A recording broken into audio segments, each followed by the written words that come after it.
बिस्मिल्लाहिर्रहमानिर्रहीम अस्सलाम वालेकुम। 9th क्लास की केमिस्ट्री की आज पहली क्लास में आप तमाम स्टूडेंट्स को वेलकम करता हूँ। आज हम केमिस्ट्री का चैप्टर नंबर 1 से शुरू करने वाले हैं। आपके चैप्टर नंबर 1 का नाम है फंडामेंटल ऑफ़ केमिस्ट्री। इसमें जो पहला टॉपिक है आपका वो है इंट्रोडक्शन के हवाले से, यानी बेसिकली वो इस टॉपिक में आपको ये बताएगा कि एक आपकी जो केमिस्ट्री है वो किस तरह का सब्जेक्ट है, आपने इसमें क्या क्या पढ़ना है। डेली लाइफ में हमें केमिस्ट्री कहाँ कहाँ यूज़ होते हुए दिखती है, ठीक है। मैं आपको बुकिश बिल्कुल भी नहीं बनाऊंगा और उम्मीद ये करता हूँ कि मेरा लेक्चर सुनने के बाद या मेरी क्लास अटेंड करने के बाद आप लोग जब बुक से अपना वो टॉपिक पढ़ेंगे तो आपको वो टॉपिक 100% क्लियर हो चुका होगा इंशाल्लाह। तो शुरू करते हैं हम।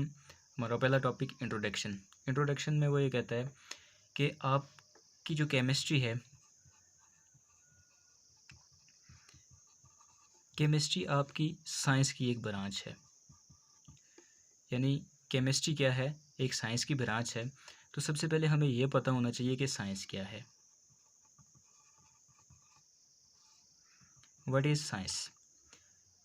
साइंस के बारे में जो डेफिनेशन आपकी बुक पे भी मौजूद है और जनरली जो डेफिनेशन की जाती है वो ये है कि साइंस एक ऐसी इंफॉर्मेशन है या एक ऐसा इल्म है, एक ऐसा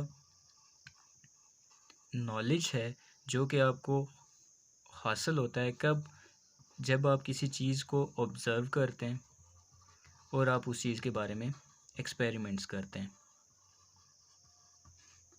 ठीक हो गया। फ़र्ज़ कर लें कि आप दुनिया के किसी हिस्से में चले गए हैं, वहाँ पे आपने उस हिस्से में जाने से पहले, दुनिया के उस हिस्से में जाने से पहले आपने कभी आग नहीं देखी, जिसको हम फायर बोलते हैं। फायर, आपने कभी आग नहीं देखी। आप दुनिया के उस हिस्से में गए, आपने आग को देखा। देखते ही आपने उसके बारे में जो मालूमात इकट्ठी की हैं, जो आपको मालूमात मिली वो ये थी कि आपने देखा कि आग का रंग कैसा है। आप उसके करीब गए, आपको गर्मी महसूस हुई, ठीक है। आपने ये वहाँ से एक इन्फॉर्मेशन ले ली कि हाँ, आग जो है ये गर्म तासीर रखती है या इसकी जो इफ़ेक्ट है वो हॉट है। अब आपने ये किया कि आपने उस आग को छूने की कोशिश की। जो ही आपने उसको छूने की कोशिश की तो आपका हाथ जल गया, यानी आपने जब आग को छुआ तो आपका हाथ जल गया। ये वो तमाम चीज़ें थी जो आपने आग को ऑब्ज़र्व करके, तो ये तमाम इन्फॉर्मेशन आपने ली। अब आपने जब उसको छूने की कोशिश की, आपका हाथ जला, तो आपने ये कहा कि अगर मेरा हाथ जल सकता है तो मैं कुछ बाकी चीज़ें इसमें ऐड करके देखता हूँ, क्या वो चीज़ें भी आग जला लेगी। आपने यूँ किया कि एक कोई पेपर उसमें फेंका, आपने देखा कि वो भी जल गया। आपने कोई प्लास्टिक का टुकड़ा फेंका, आपने देखा कि वो भी जल गया। आपने क्या किया, फिर इसी तरह से वाटर को जब आग में फेंका तो आपने देखा कि वाटर पे आग का कोई इफ़ेक्ट नहीं हुआ, बल्कि उल्टा ये हुआ कि वाटर ने इस आग को बुझा दिया। तो ये तमाम चीज़ें आपने क्या की, एक्सपेरिमेंट्स की। तो इस तरह से आग के बारे में ऑब्ज़र्व करके और एक्सपेरिमेंट्स करके आपने जो इन्फॉर्मेशन हासिल की वो, तो ये तमाम की तमाम नॉलेज जो आपने आग को ऑब्ज़र्व करके और एक्सपेरिमेंट्स करके हासिल की, ये आपकी साइंस कहलाती है। ओके, साइंस की डेफिनेशन क्लियर हो गई। अब हम देखते हैं कि केमिस्ट्री क्या है। फिर साइंस की डेफिनेशन को क्लियर करने के बाद अब हम देखते हैं कि केमिस्ट्री क्या है। तो अब हम बात करते हैं केमिस्ट्री के हवाले से कि केमिस्ट्री क्या है। केमिस्ट्री के बारे में यहाँ तक तो हमें पता लग गया कि केमिस्ट्री जो है ये साइंस की एक ब्रांच है। अब कैसी ब्रांच है, इसमें हम क्या स्टडी करेंगे। तो स्टूडेंट्स देखें, शुरू शुरू में जैसे जैसे साइंस तरक्की करती गई तो साइंसदानों को डिफरेंट ऑब्जेक्ट्स मिलते गए। एक ऐसा मुकाम आया कि हमारे पास ऑब्जेक्ट्स की तादाद, यानी दुनिया में मौजूद जितने भी जानदार बेजान या तमाम के तमाम, अगर हम इनको ओवरऑल ऑब्जेक्ट्स बोल दें तो इतने ऑब्जेक्ट्स हो गए कि उन तमाम को कंबाइनली स्टडी करना मुश्किल हो गया। फिर साइंसदानों ने यह किया कि उन तमाम ऑब्जेक्ट्स के लिए 3 डिफरेंट बेसिक सब्जेक्ट्स बना लिए, जिसमें वो उनको अलग अलग स्टडी करने लगे। वो 3 बेसिक सब्जेक्ट्स क्या थे आपके? वो थे फिज़िक्स, केमिस्ट्री और बायोलॉजी। फिज़िक्स में उन्होंने तमाम नॉन लिविंग थिंग्स को स्टडी करना शुरू कर दिया। केमिस्ट्री की मैं अभी आपको बात बताता हूँ, पहले मैं बायो की बात कर देता हूँ।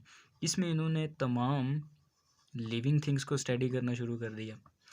और केमिस्ट्री में इन नॉन लिविंग थिंग्स और इन लिविंग थिंग्स में जो केमिकल रिएक्शंस होते थे या इनमें जो चेंजिंग आती थी या इनकी ये अगर कोई लिविंग थिंग्स है या कोई नॉन लिविंग थिंग है तो वो बनी हुई कैसे थी, उसकी कंपोजिशन क्या थी, उसकी साख्त क्या थी, उसका स्ट्रक्चर क्या था, वो अगर किसी एक फॉर्म से दूसरी फॉर्म में चेंज हो रही थी तो वो क्यों हो रही थी, ये तमाम की तमाम चीज़ें उन्होंने केमिस्ट्री में स्टडी करना शुरू कर दी। ओके, तो ये 3 बेसिक सब्जेक्ट बने। जब हमारे पास ऑब्जेक्ट्स बहुत ज़्यादा हो गए तो उनको अलग अलग सब्जेक्ट्स में स्टडी करने के लिए। यहाँ पे चूँकि अभी फ़िज़िक्स की बात हो नहीं रही, बायो की बात हो नहीं रही, केमिस्ट्री की बात हो रही है, सो अब आपको पता लग गया होगा कि केमिस्ट्री क्या सब्जेक्ट है, उसमें हम क्या स्टडी करने वाले हैं। तो स्टूडेंट्स, आप लोग ये जानते हैं कि अगर नॉन लिविंग थिंग्स हैं या लिविंग थिंग्स हैं, दोनों तरह की चीज़ें जो हैं वो मैटर कहलाती हैं। ठीक हो गया? उनको हम क्या बोलते हैं? मैटर बोलते हैं। आगे हम मैटर के बारे में इसी चैप्टर में डिटेल से भी पढ़ेंगे, लेकिन यहाँ पे एक छोटी सी डेफिनेशन या इसका छोटा सा ओवरव्यू मैं आपको दे देता हूँ कि मैटर किस चीज़ को बोलते हैं। कोई भी चीज़ जो कोई वॉल्यूम ऑक्यूपाई करती है, यानी अगर हम उस चीज़ को हाथ में पकड़ के किसी जगह पे रखें तो वहाँ पे कोई ना कोई जगह घेर ले, कोई ना कोई स्पेस ऑक्यूपाई कर ले और उसका कुछ ना कुछ मैस भी हो, तो ऐसे ऑब्जेक्ट को हम मैटर या मटेरियल ऑब्जेक्ट भी बोलते हैं। तो जितनी भी नॉन लिविंग थिंग्स और लिविंग थिंग्स थी ये ऑलमोस्ट तमाम की तमाम मैटर थी। तो मैंने आपको जैसे पहले भी बताया कि इन तमाम लिविंग थिंग्स में और नॉन लिविंग थिंग्स में जो भी केमिकल रिएक्शंस होते थे, अब चूंकि ये मैटर हैं, ये चीज़ आपने जान ली, तो ये मैटर्स इनमें क्या चेंजिंग आती थी, इनकी कंपोजिशन कैसी थी, इनका स्ट्रक्चर कैसा था, ये तमाम के तमाम हम केमिस्ट्री में पढ़ने लगे। अगर किसी मैटर में कोई चेंज आ रही है, यानी एक नॉन लिविंग थिंग है, सपोज उसमें कोई चेंज आ रही है, जैसे मैं आपको एग्जांपल दे दूं, नॉन लिविंग थिंग्स में आप एग्जांपल ले लें कोल की, जिसको आप कोयला बोलते हैं। तो ये एक नॉन लिविंग थिंग है और है मैटर। क्यों? क्योंकि आप कोयले को अगर देखें, लेट्स सपोज ये मेरे पास कोयला है, ब्लैक कलर का होता है, ठीक है, इसको मैं किसी जगह पे रखता हूँ तो ये यहाँ पे कोई ना कोई स्पेस भी ऑक्यूपाई करेगा और इसका मैस भी है। सो कोयला आपके पास जो है यानी कोल, ये आपके पास है मैटर, एक मटेरियल ऑब्जेक्ट है, ठीक है। अब ये नॉन लिविंग थिंग है, अब इसमें केमिकल रिएक्शन क्या होना है या केमिस्ट्री इसके बारे में क्या स्टडी करेगी? केमिस्ट्री इसकी कंपोजिशन स्टडी करती है कि ये कोयला बना हुआ किससे है। उसके बाद ये इसका स्ट्रक्चर स्टडी करती है कि ये सॉलिड है, ये लिक्विड है या गैस है, ओके। और उसके बाद इसमें क्या चेंजिंग आ रही है, अगर इस कोयले को हम कोई केमिकल रिएक्शन करवाते हैं इससे, तो ये जो मैटर है इसमें क्या चेंजिंग आएगी। अच्छा, सो अब ये कोयला जो है आपके पास या कोल, ये एक मटेरियल ऑब्जेक्ट हो गया, नॉन लिविंग थिंग हो गई। अब आपने इसको जलाया, जलाने से क्या हुआ, ये ऐश में कन्वर्ट हो गया, यानी इसकी राख बन गई।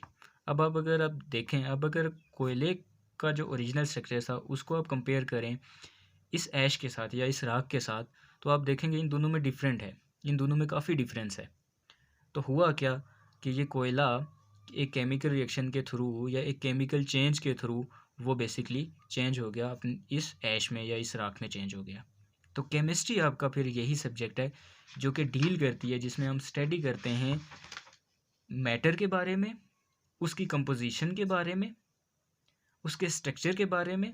कंपोजिशन से मुराद मैंने आपको बताई क्या चीज़, कि ये बना हुआ किस किस चीज़ से मिलकर है, कैसे मिलकर बना हुआ है, इसके स्ट्रक्चर के बारे में कि ये किस किस्म का है, दिखने में कैसा लगता है, सॉलिड है, लिक्विड है, गैस है।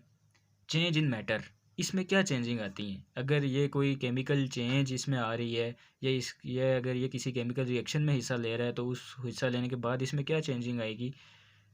तो ये चीज़, और ये जो केमिकल चेंज इसमें आई है, यानी कोयला हमने जलाया और जलाने के बाद ये राख बन गया, ये ऐश में कन्वर्ट हो गया, तो ये क्यों हुआ, ऐसा क्यों हो गया, ये किन कवायद व ज़वाबित, किन लाज, किन प्रिंसिपल की बेस पे हुआ, ये तमाम के तमाम हम स्टडी करते हैं केमिस्ट्री के अंदर। ओके, तो आई होप केमिस्ट्री के बारे में और साइंस के बारे में आपको क्लियर हो गया होगा कि साइंस क्या है और केमिस्ट्री क्या है।